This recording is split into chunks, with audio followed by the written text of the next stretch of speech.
নমস্কার। নমস্কার। আমি বিভূতিভূষণ বন্দ্যোপাধ্যায়? আগে না, দাস।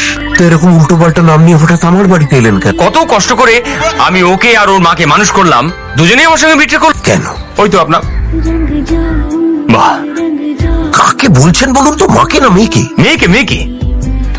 না মশাই, কি বলতে এসেছিলেন বলে যান, শুনে দেখি। তোমার ছেলে তো ছক্কা মেরেছে। ওদের বাড়িতে যে গেলে কি হলো? মেয়েটাকে দেখে আমার মাথা ঘুরে গেছে। শোনো, এখন থেকে পকেট থেকে রুমাল বার করতে গেলেই যেন 500 টাকার নোট নিচে পড়ে। তুমি ওকে চকচকে রাখবে আর আমি ওর বাইক চকচকে রাখবো। 2 মাসের মধ্যে মেয়েটা যাতে তোকে আই লাভ ইউ বলে, সেই ব্যবস্থা তোকে করতে হবে। ওরকম মেয়ে আমাদের ছেলেকে পুষবে? এমনিতে ওদের বাড়ি ধোপাও হতে পারবে না, তবে তুমি তোমার ছেলের ট্যালেন্ট জানো না। শোন, এবার থেকে যখনই মেয়েটাকে দেখবি তখনই মনে মনে বলবি, পটন্তী পটিয়সী।